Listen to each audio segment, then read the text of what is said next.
इस कार्यक्रम के पुण्यार्जक हैं श्रीमती सुगंधी बाई, श्री विजय कुमार जी, श्रीमती कमलेश, श्री संतोष कुमार, श्रीमती मीना जी, श्री प्रमोद कुमार जैन, श्रीमती श्वेता, श्री नवीन कुमार, श्रीमती कविता जी, शैलेश, सपन, अमन, हर्षित, कुहू, अंशिका, पीहू जैन, श्रीमती सुरेखा, श्री सुभाष कुमार जैन, अंशिका जैन एवं समस्त परिवार बहेरिया वाला, निवासी सागर मध्य प्रदेश एवं नारायणपुर छत्तीसगढ़।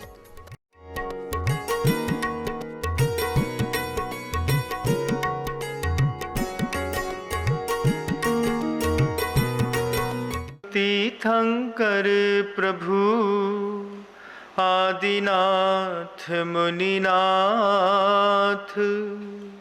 आधि व्याधि अघमद मिटे, तव पद में मम्मात। चरण शरण हैं आपके, तारण तरण जहाज। भव दधि तट तक ले चलो, करुणा कर जिनराज। बोले आदि ब्रह्मा कुंडलपुर के श्री बड़े बाबा आदिनाथ भगवान की, बन्ना जी के अश्यकारी श्री अजित नाथ जी भगवान की, परम पूज्य आचार्य भगवंत गुरुदेव श्री विद्यासागर जी मुनि महाराज की, समस्त मुनि संघ की।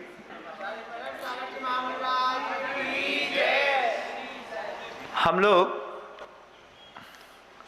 बहुत कम मौका ऐसा मिलता है कि शहरों में जाने के बाद वहाँ पर रुकना पड़े। प्रायः करके पूज्य गुरुवर के साथ तीर्थ क्षेत्रों पर ही रहने के लिए अवसर मिलते हैं, लेकिन कभी कभी शहरों के बीच में भी जा कर के रुकना पड़ता है। घटना घटी हम लोगों के साथ 2006 में, जब हम लोग जबलपुर में थे। लाडगंज दिगंबर जैन मंदिर बड़ा फोहारा में पूज्य गुरुवर 3 दिन के प्रवास के लिए वहां पर पहुंचे।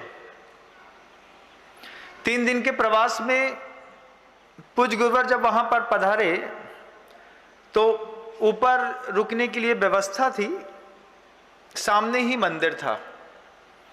तो अगर आप खिड़की में बैठे तो आपको दिखाई देता है कि मंदिर की वेदियों में कैसे लोग आ रहे हैं और जा रहे हैं। हम लोग बहुत सारे साधुगण एक साथ बैठे हुए थे, जनता को निरंतर देख रहे थे। जनता अपने घरों से आती, इस तरफ दिखाई देता था कि गाड़ियां खड़ी करती, सब्जी के झोले गाड़ियों में टंगे रहते, आती, चप्पल उतारती, हाथ धोती, पैर धोती, अंदर जाती, और 2 मिनट में, 3 मिनट में, ज़्यादा हुआ तो जनता 5-7 मिनट में बहुत सारे लोग जा रहे थे और वापस आ रहे थे। 5 मिनट में मंदिर चले गए और 5 मिनट में मंदिर से वापस आ गए। वो जो घर का उपक्रम है वो दुनिया में हर जगह चलता है। अपने जैन समाज के घरों में एक अक्षत का डिब्बा प्राय करके चावल चढ़ाने का अपने यहाँ रखा रहता है। उसमें बिना धुले हुए चावल पड़े रहते हैं। बिना धुले हुए चावल जो होते हैं वो आदमी, मंदिर के लिए जाने वाला व्यक्ति मुट्ठी में भरता है, भर करके और मंदिर जाता है, ढोक देता है, चावल चढ़ाता है, 9 बार नमोकार मंत्र पढ़ता है और वापस चला आता है। ये उपक्रम जैन कुल में प्रायः करके सभी परिवारों में होता है। आप चाहें तो जो आपके घर के अंदर का चावल का डिब्बा है, उस चावल के डिब्बे के चावल को शुद्ध प्रासुक जल से, कुएं के पानी के छने हुए जल से एक बार धो करके भी रख सकते हैं। एक बार धो करके ही आपने चावल के डिब्बे में चावल व्यवस्थित रख दिया 5 दिनों के लिए, 6 दिनों के लिए। जरूरी नहीं है कि आप रोज धो पाएंगे, क्योंकि भोजन करने वाली और चढ़ाने वाली द्रव्य में अंतर होता है। आप चाहें तो उसको पूरा केसर से रंग दीजिए, अच्छे से केसर से रंग करके चावल का डिब्बा तैयार कर लीजिए, लेकिन ऐसी प्रज्ञा लोगों की जगती नहीं है। पहली बार ब्रह्मचारी अवस्था में हमने देखा, बाबूलाल जी बंडा वाले थे, वो पूरी की पूरी उनकी द्रव्य सजी रहती थी। डिब्बे में बंद रहती थी। कहीं भी जाते तीर्थ क्षेत्रों में जितनी पूजा करनी है पूजा करी, बाकी द्रव्य वापस पैक किया और चले गए। घर के अंदरों के जो डिब्बे होते हैं मंदिर के चावल के चढ़ाने वाले, आप चाहें तो कर सकते हैं। क्या कर सकते हैं कि उसको पूरा चावल को अच्छे से धो लिया, धोने के बाद उसको बेबी ब्रांड अच्छी सी केसर ले ली और उस केसर से पूरा अच्छे से रंग लिया। रंग करके पीले पीले चावल से जब आपके घर से आप अपना धुला हुआ चावल लेकर के मंदिर जी में जाकर के चढ़ाएंगे, आपको खुद सुखद अनुभूति होगी कि मैंने अपने उस उपक्रम में थोड़ा और पवित्रता स्थापित कर ली।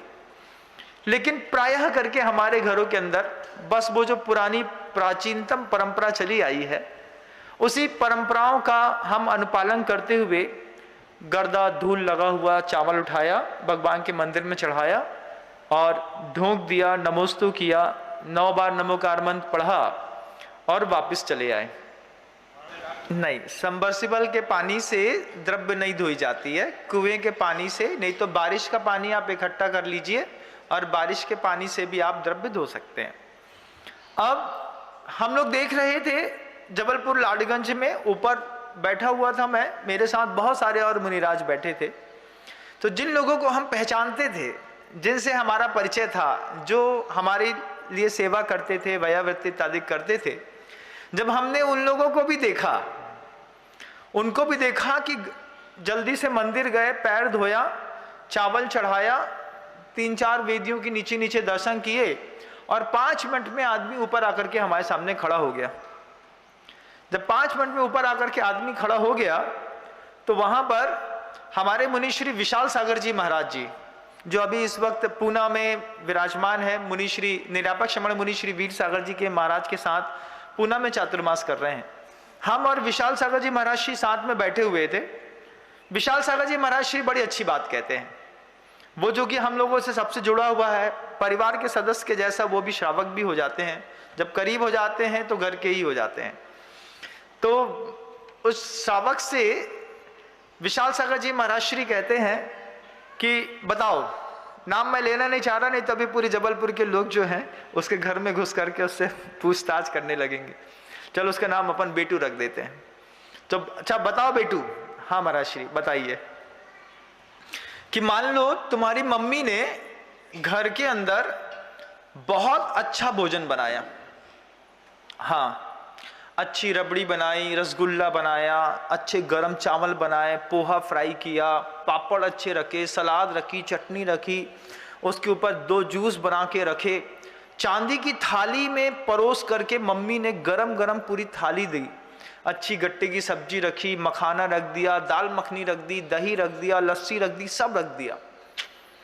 और सुनते सुनते तो वो साबक बोलने लगा, महाराज जी बस करो नहीं तो भूख लगाएगी। लेकिन विशाल सागर जी महाराज जी समझाना चाह रहे थे उस बात को। महाराज जी बोलते हैं, बेटू बताओ कि मम्मी ने बहुत अच्छा खाना बनाया और पूरा का पूरा खाना बनाने के बाद तुम्हारे सामने जब परोसा, परोसने के बाद तुमने थाली उठाई और उठा करके नाली में फेंक दी। पूरी की पूरी थाली, गरम पुड़ी है, शुद्ध घी की, उसमें चटनी, अचार, पापड़ सब रखा है। थाली उठा करके जब नाली में फेंकी तो मां को कितना बुरा लगेगा। इस प्रश्न का जवाब नहीं था बेटू के पास। बेटू कहता है, महाराज जी बहुत बुरा लगेगा, बहुत बुरा लगेगा। इतने में उसकी पीछे से मां आ गई। मां आकर के पीछे से पीठ में एक धक्का मारती हुई, उनकी आदत है पीछे से एक धक्का मारती हैं, तो एक धक्का मारते हुए उन्होंने अपने बच्चे से कहा, बुरा नहीं लगेगा महाराज जी, नहीं, अगली बार इसको खाने नहीं परसेंगे हम। जब पीछे से उनकी मां का समर्थन मिल गया कि अगर इतनी सुंदरतम भव्यतम थाली चांदी की लगा करके आपके सामने परोसी जाए और 1 घंटे की मां की मेहनत को कोई व्यक्ति 5 मिनट में नाली में फेंक दे, तो दोबारा मां कहती है कि हम अपनी 1 घंटे की मेहनत बेकार क्यों करेंगे। विशाल सागर जी महाराज जी को कहने के लिए शब्द मिल गए। बेटू से कहते हैं कि बेटू सुनो, जब तुम्हारी सगी मां 1 घंटे तक मेहनत करती है, 1 घंटे की मेहनत करने के बाद वो भोजन बनाती है और अगर तुम नाली में फेंक देते हो, तो तुम्हारी मां खुद कह रही है अपने मुख से कि दोबारा इसके लिए 1 घंटे की मेहनत नहीं करेंगे, इसको जहां खाना है खा ले। जब माँ 1 घंटे के पुरुषार्थ को सहन नहीं कर पा रही, तो माँ जिनवाणी और जिनेंद्र देव ने कितना पुरुषार्थ किया है तुमको पता है क्या? ये शब्द जब बेटू ने सुना तो सुनते रह गए। विशाल सागर जी महाराज श्री बेटू से कहते हैं, बेटू सोचो, तुमको तुम्हारी माँ ने 1 घंटे से खाना बनाया, 1 घंटे की मेहनत तुमने 5 मिनट में बेकार कर दी। लेकिन जिनेंद्र भगवान ने अपनी पूरी जिंदगी लगा करके जिन शासन का नवनीत निकाला होगा, उस पूरे नवनीत में मंदिर थे, जिनायतन थे, जिन पूजा थी, अभिषेक था, शांति धारा था, उसके साथ ही साथ आप सोचिएगा जप था, ध्यान था, स्वाध्याय था, गुरु पूजा थी। इन सब चीजों को तुमने एक बार में दरकिनार कर दिया। मैं देख रहा हूं तुमको, विशाल सागर जी महाराज श्री कहते हैं, मैं तुमको देख रहा था, तुम 8:10 के अंदर मंदिर के अंदर घुसे और 8:13 के अंदर तुम मंदिर से बाहर आ गए। 3 मिनट में किसी तीर्थंकर की पूरी जीवन की साधना का जो परिणाम था, तुमने सिर्फ 3 मिनट में उठा करके बाकी का बाकी सब नाली में फेंक दिया। जब अंतर मन को चुभने वाली ऐसी बात मुनिवर के मुख से निकली तो बेटू का चेहरा उदास हो गया। तब विशाल सागर जी महाराज श्री बहुत अच्छे से, बहुत सहृदयी और बहुत सरल साधु, अति सरल साधु, ऐसे पवित्रतम साधु कि सिर्फ उनका एक ही उद्देश्य रहता है कि दुनिया के जनमानस में जिन धर्म की महती प्रभावना हो, उस महती प्रभावना के उद्देश्य को लेकर के विशाल सागर जी मुनि महाराज श्री बेटू से कहते हैं, बेटू एक काल्पनिक नाम है बंधु, असली नाम मैं बोल नहीं रहा हूं, क्योंकि मैं जानता हूं जब जबलपुर के लोग सुनते हैं तो वो बहुत जल्दी पकड़ते हैं कि विनम सागर से कौन जुड़ा है, विशाल सागर जी से कौन जुड़ा है। तो महाराज श्री विशाल सागर जी बेटू से कहते हैं कि देखो बेटू, माँ की 1 घंटे की मेहनत बेकार करने पर माँ दोबारा तुम्हारे लिए कभी मेहनत नहीं करती। तीर्थंकर परमेष्टियों ने पूरी जिंदगी की साधना करके, तप करके, उग्रतम ध्यान को करके, तीर्थंकरत को प्राप्त करके, केवल ज्ञान को प्राप्त करने के बाद कितना उपदेश और कितनी रसोई बनाई है। माँ जिनवाड़ी ने कितनी रसोई बनाई, तीर्थंकरों ने कितनी रसोई बनाई, साधुओं ने कितनी रसोई बनाई, कितने तीर्थ बनाए, जिनायतन बनाए, और तुमने उस पूरी की पूरी रसोई के लिए सिर्फ 3 मिनट दिया। हमारे घरों में ऐसी आदतें हैं, हम अपने बच्चे को बोलते हैं कि जाओ, जा करके दर्शन करके चले आओ, जबकि दर्शन करने के लिए विधान तो उन जैनेतर बंधुओं के लिए है जिन जैनेतर बंधुओं को जिन धर्म में, जिन भगवान के गर्भगृह और जिन ग्रह में आने की विधि और पद्धतियां नहीं पता, उनके लिए जिनेंद्र भगवान के मंदिर के बाहर मान स्तंभ की रचना की जाती है।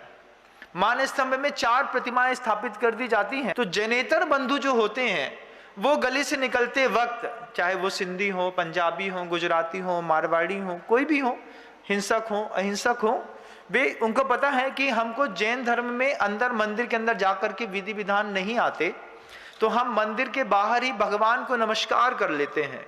तो नमस्कार करने की और दर्शन करने की जो व्यवस्था है वो जैन शासन में मंदिरों के बाहर मान स्तंभ में जैनेतर बंधुओं के लिए है। जैन बंधुओं के लिए तो जिन अभिषेक और पूजन का विधान आचार्यों ने स्पष्टतः लिखा।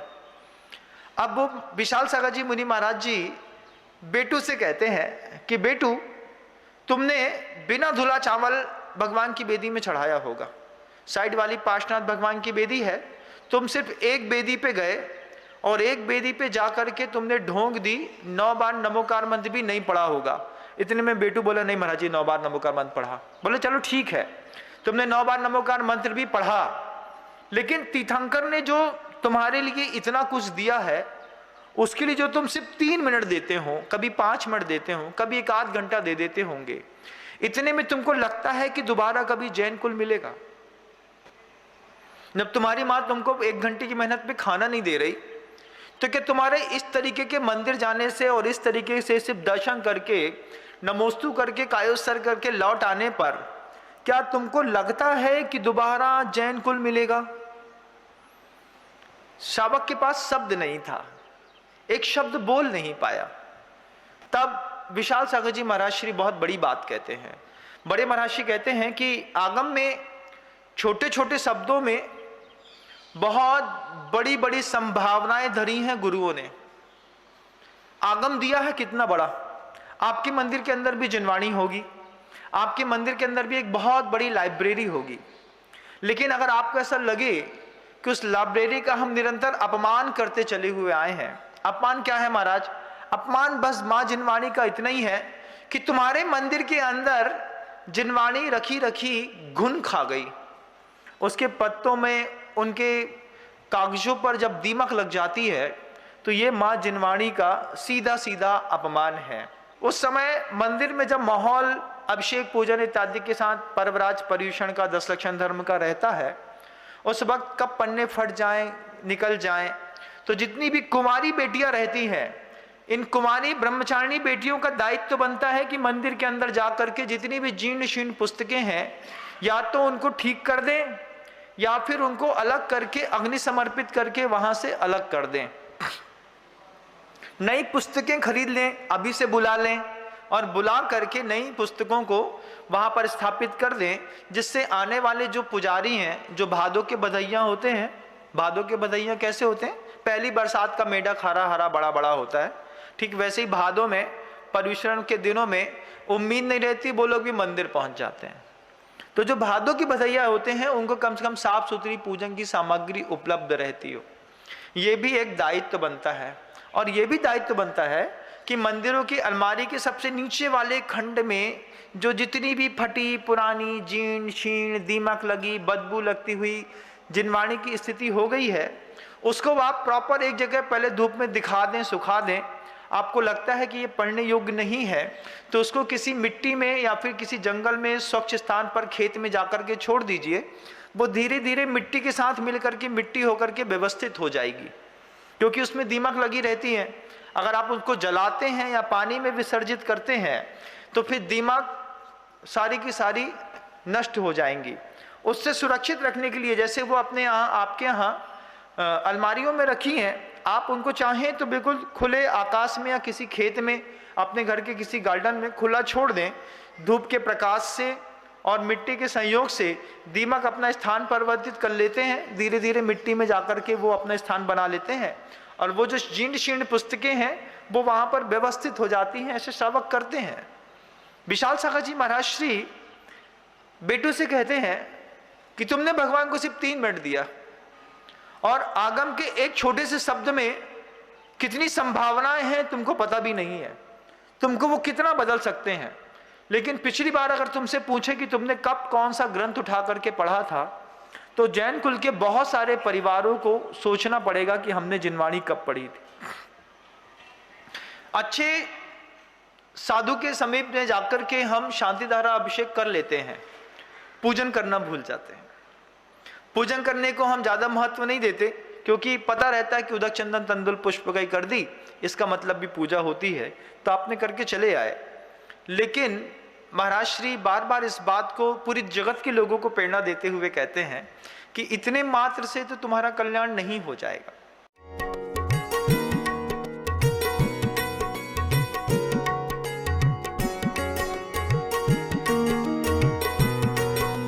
इस कार्यक्रम के पुण्यार्चक थे श्रीमती सुगंधी बाई, श्री विजय कुमार जी, श्रीमती कमलेश, श्री संतोष कुमार, श्रीमती मीना जी, श्री प्रमोद कुमार जैन, श्रीमती श्वेता, श्री नवीन कुमार, श्रीमती कविता जी, शैलेश, सपन, अमन, हर्षित, कुहू, अंशिका, पीहू जैन, श्रीमती सुरेखा, श्री सुभाष कुमार जैन, अंशिका जैन एवं समस्त परिवार बहेरिया वाला, निवासी सागर मध्य प्रदेश एवं नारायणपुर छत्तीसगढ़।